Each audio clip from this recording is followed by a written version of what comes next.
दुख की घड़ी में पार्टी और पति की कुर्सी दोनों संभाली सुनेत्रा पवार की पूरी कहानी। उन्होंने संसद में 126 सवाल पूछे जो राष्ट्रीय औसत से अधिक है, लेकिन बहसों में भागीदारी सीमित रही। फरवरी 2025 में राज्यसभा के उपाध्यक्षों के पैनल में नामित होना उनके राजनीतिक प्रभाव को दर्शाता है। सुनेत्रा पवार को अजीत पवार की राजनीतिक विरासत को संभालने के लिए नीति और नेतृत्व कौशल दोनों साबित करने हैं।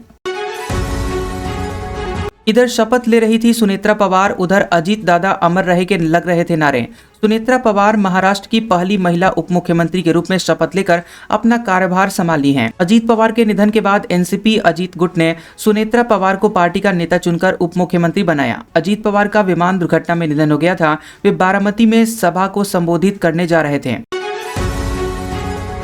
सुनेत्रा पवार के शपथ ग्रहण में आखिर क्यों नहीं पहुंचे शरद पवार और सुप्रिया सुले? महाराष्ट्र की सुनेत्रा पवार ने डिप्टी मुख्यमंत्री पद की शपथ ग्रहण कर राज्य की पहली महिला डिप्टी सीएम बन गई हैं। राष्ट्रवादी कांग्रेस पार्टी की सांसद सुप्रिया सुले ने शपथ ग्रहण समारोह के बारे में जानकारी न होने की बात कही। वहीं शरद पवार ने शपथ ग्रहण समारोह से खुद को अलग बताया और कहा कि उन्हें इस बारे में कोई जानकारी नहीं है।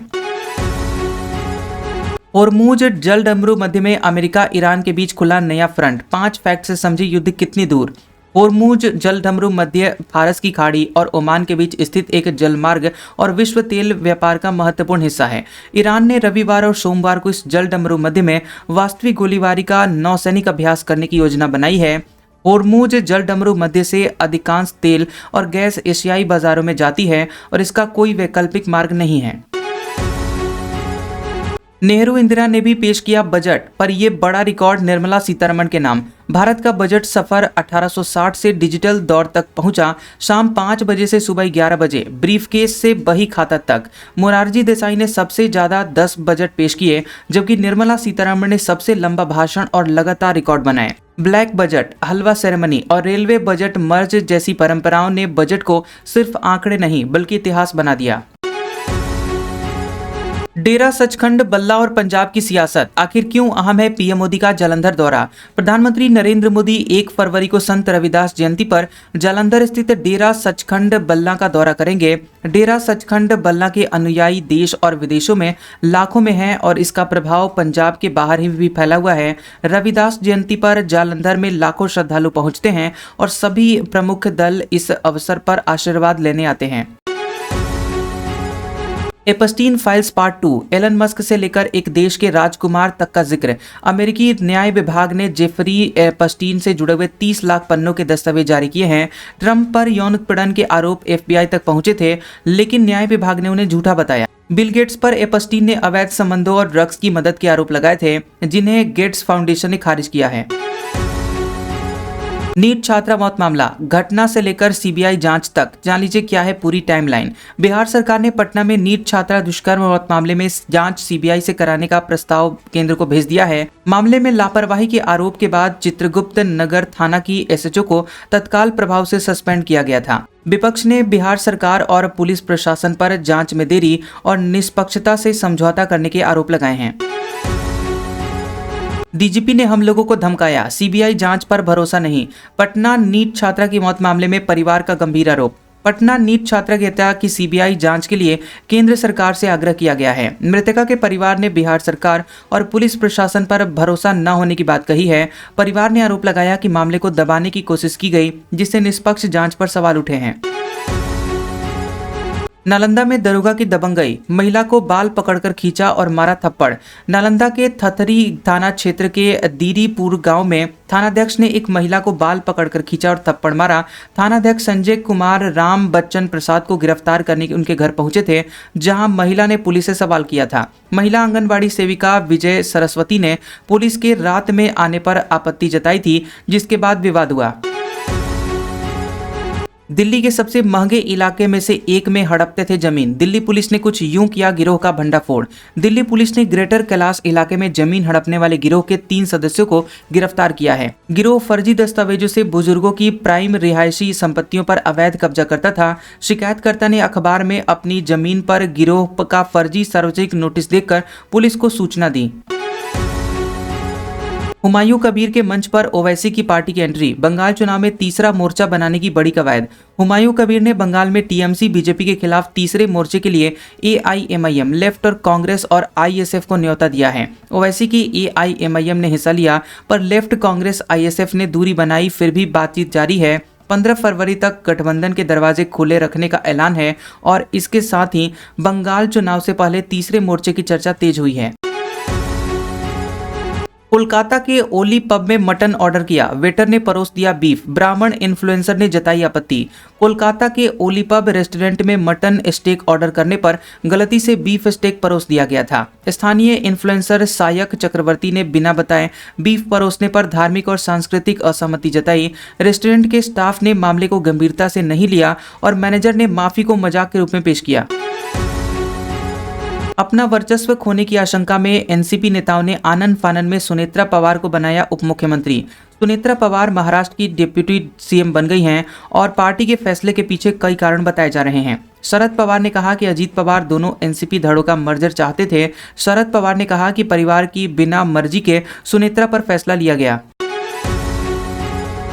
जैश के आतंकवादी बच नहीं पाएंगे, ऑपरेशन त्रासी 1 जारी। 14वें दिन किश्तवाड़ में मुठभेड़ तेज। किश्तवाड़ में सुरक्षा बल जैश ए मोहम्मद के आतंकवादियों के खिलाफ कठिन और दुर्गम पर्वतीय इलाके में ऑपरेशन चला रहे हैं। शनिवार तड़के डोलगाम क्षेत्र में सुरक्षा बलों और आतंकवादियों के बीच मुठभेड़ हुई। ऑपरेशन त्रासी 1 के तहत सेना, पुलिस और सीआरपीएफ की संयुक्त टीमों ने क्षेत्र में घेराबंदी की है। सुनेत्रा बनी डिप्टी सीएम, पार्थ जाएंगे राज्यसभा। अजीत पवार के निधन के बाद पवार फैमिली की नई पोजीशनिंग। अजीत पवार के निधन के बाद एनसीपी की तरफ से एनडीए सरकार में सुनेत्रा पवार को डिप्टी सीएम बनाया गया। सुनेत्रा पवार को राज्य में डिप्टी मुख्यमंत्री बनाए जाने के बाद पार्थ पवार को राज्यसभा भेजे जाने की चर्चा है। सुनेत्रा पवार को एनसीपी का राष्ट्रीय अध्यक्ष भी बनाया जा सकता है, जिससे वे 2 बड़ी जिम्मेदारियां संभालेंगी। हाथ फैलाया, सिर झुकाया, शर्मिंदगी उठाई, शहबाज शरीफ का बड़ा कबूलनामा। खुद बताया, भीख मांगना पाकिस्तान की मजबूरी। पाकिस्तानी पीएम शहबाज शरीफ ने आर्थिक संकट के कारण विदेशी मुल्कों से कर्ज मांगने की बात स्वीकार की है। उन्होंने बताया कि आईएमएफ कार्यक्रम बचाने और कर्ज का अंतर पूरा करने के लिए कई देशों के पास गए थे। शहबाज ने कहा कि कर्ज लेने पर पाकिस्तान को अपनी प्रतिष्ठा और आत्मसम्मान से समझौता करना पड़ा। परिवार को अंधेरे में रखा गया, सुनेत्रा पवार को डिप्टी सीएम बनाए जाने के फैसले पर बोले शरद पवार।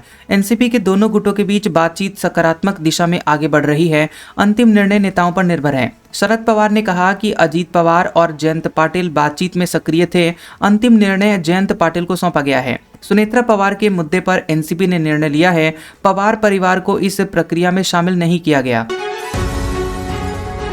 केदारनाथ धाम में अब नहीं बनेगी रीलें, मंदिर परिसर में मोबाइल फ्री दर्शन की तैयारी।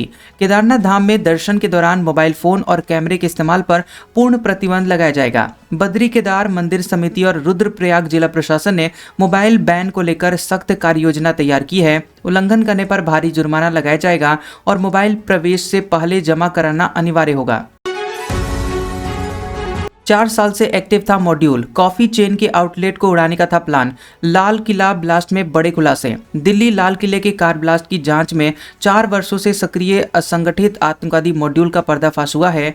ये मॉड्यूल भारत के कई बड़े शहरों में वैश्विक कॉफी चेन के आउटलेट्स पर हमले की योजना बना रहा था। जांच में पकड़े गए डॉक्टरों का ये व्हाइट कॉलर मॉड्यूल दिल्ली और अन्य शहरों में हमले करने की रणनीति बना रहा था। भारत वेनेजुएला रिश्तों को नई ऊंचाइयों पर ले जाएंगे, पीएम मोदी और राष्ट्रपति रोड्रिग्स की हुई बातचीत। पीएम मोदी ने वेनेजुएला के राष्ट्रपति डेल्सी रोड्रिग्स से फोन पर बात की है। ये बातचीत यूएस द्वारा वेनेजुएला के राष्ट्रपति निकोलस मादुरो और उनकी पत्नी की गिरफ्तारी के बाद पहली बार हुई है। दोनों नेताओं ने व्यापार, निवेश, ऊर्जा, कृषि समेत विभिन्न क्षेत्रों में सहयोग बढ़ाने पर सहमति जताई है। 4 दिन तक झमाझम बारिश, दिल्ली एनसीआर में फिर लौटेगी बारिश। हिमालय में उठा नया बवंडर। दिल्ली एनसीआर और उत्तर भारत में 4 दिनों तक पश्चिमी विक्षोभ के कारण लगातार बारिश होने की संभावना जताई गई है। मौसम विभाग ने दिल्ली में 2 फरवरी तक येलो अलर्ट जारी करते हुए बारिश और तेज हवाओं की चेतावनी दी है। उत्तर प्रदेश, पंजाब, हरियाणा समेत कई इलाकों में घने कोहरे का रेड अलर्ट था, जिससे दृश्यता कम रही। किंग मेकर नहीं, मैं जीतने आया हूं, एक्टर विजय की बेबाक बातचीत। तमिल सिनेमा के सुपरस्टार विजय ने राजनीति में सीधे चुनाव जीतने के इरादे से मैदान में आने की बात कही है। विजय ने करूर में हुई भगदड़ हादसे को अपनी जिंदगी की सबसे झकझोर देने वाली घटना बताया और दुख जताया। उन्होंने राजनीति को एक छोटी दौड़ नहीं बल्कि लंबी पारी के तौर पर देखा और दर्शकों की प्रतिबद्धता जताई। कैसा लगा ये वीडियो हमें कमेंट सेक्शन में जरूर बताएं। वीडियो पसंद आया हो तो वीडियो को लाइक और शेयर करें और ऐसी इंटरेस्टिंग वीडियोस देखने के लिए हमारे चैनल जियोबी न्यूज को सब्सक्राइब करें और बेल आइकॉन को दबाएं। और हमारे ओल्ड और लेटेस्ट वीडियोस देखने के लिए हमारे प्लेलिस्ट और कम्युनिटी टैब को जरूर चेक करें। तो मिलते हैं अगले वीडियो में, तब तक के लिए आपका शुक्रिया।